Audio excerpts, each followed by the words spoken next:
Gather round, my dear little drumbeaters, and let Papa for the boys, your hack of a musician narrator, spin you a tale dripping with the bitter syrup of irony, cynicism, and that peculiar kind of humor that makes you chuckle while your stomach churns.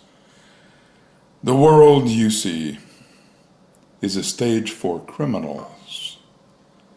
Those sly foxes who always seem to win in the short term. Not because they're smarter or stronger, but because they've mastered the art of exploiting the goodwill of the suckers around them. They're the ones who see a room full of trusting souls playing by the rules and think, oh, what a delightful buffet of naiveté. And with a wink and a nudge, they twist standards, customs, rules, and laws like a child mangling a lump of clay, while everyone else is too busy being decent to notice the sculptures turned into a monstrosity.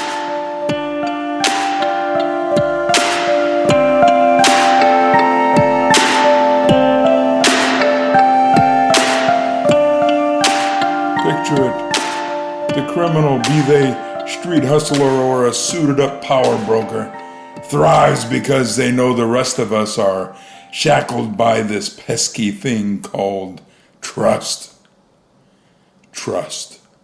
That gluey, gooey sentiment that makes society hum along is their favorite toy. They don't play fair. They don't have to.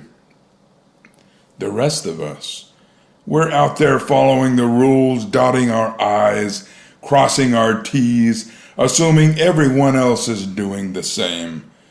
But the criminal, they're the ones spiking the punch at the church social, laughing as the congregation stumbles around, drunk on their own goodwill. Take, for instance, that grand old stage of American politics, where the game is played with such exquisite cynicism, it could make my guitar gently weep. Let's start with James Comey, shall we? The lofty FBI director, all high-minded and sanctimonious, who looked at Donald Trump, brash, orange, and unapologetically not one of the club, and decided, with a little prodding from Obama and the deep state, this man's a problem. So what does he do? He kicks off the Russiagate investigation right there in the White House's hallowed halls, spinning a web of innuendo about Russian collusion that was flimsier than a plot of a dime store novel. Why? Because he could. Because the system trusted him to be a straight shooter, and he used that trust to fire blanks at a man he just didn't like. Irony alert. The man tasked with upholding justice wielded his badge like a personal vendetta, all while the public nodded along, thinking, well, he's the FBI guy. He must know something. Oh, the delicious gall of it.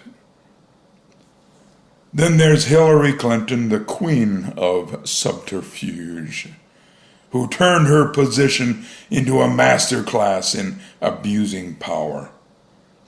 She didn't just bend the rules. She melted them down and forged them into a crown.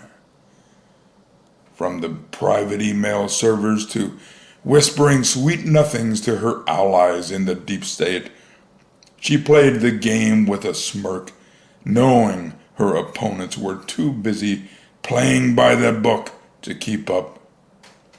Her enemies, they're left scrambling, trying to fact-check a tidal wave of half-truths misdirections while she glides away untouchable because the system trusts her to be one of us. The irony is thicker than her pantsuit collection.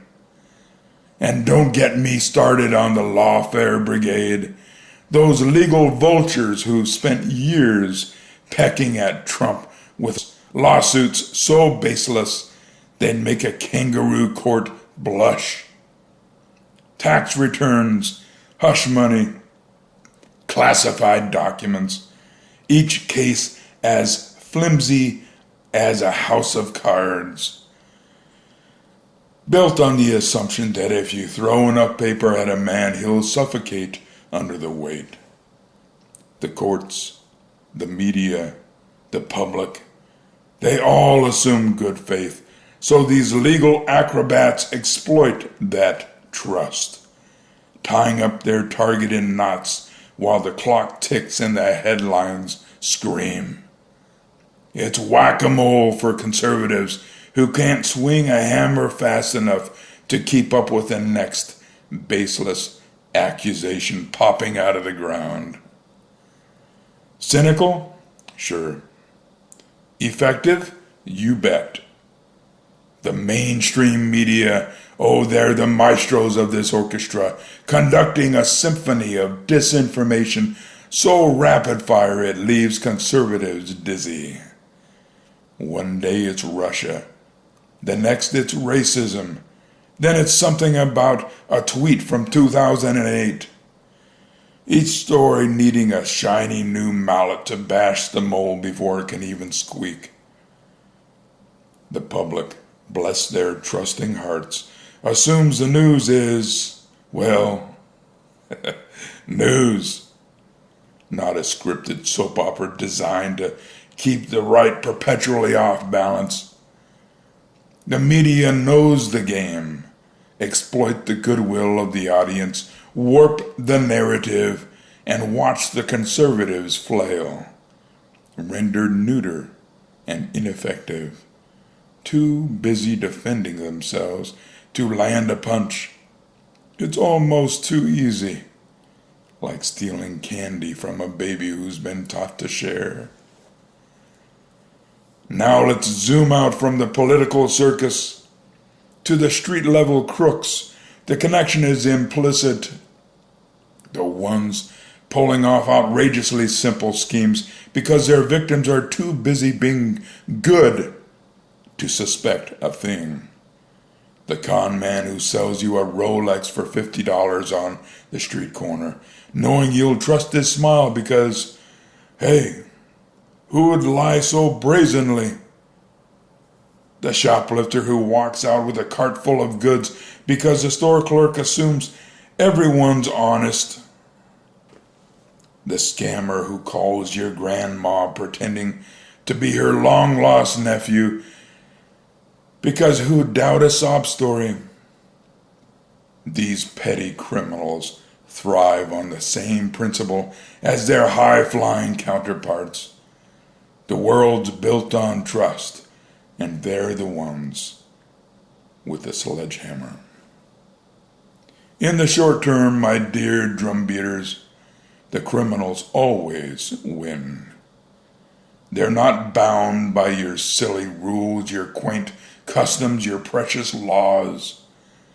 They see your goodwill and raise you a middle finger. Comey, Clinton, the lawfare clowns, the media.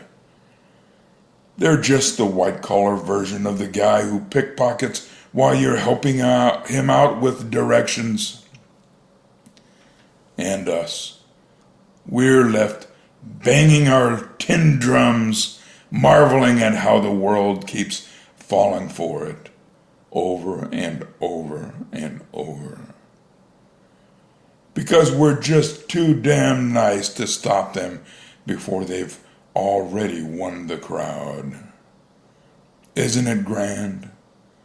Isn't it grotesque? Now pass me my pick. I've got some noise to make.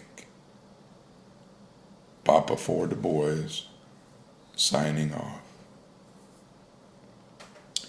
Oh, by the way, they cut into my remaining good eye tomorrow, so I may not deliver an update for the podcast for a few days. Don't fret, I'll be back as soon as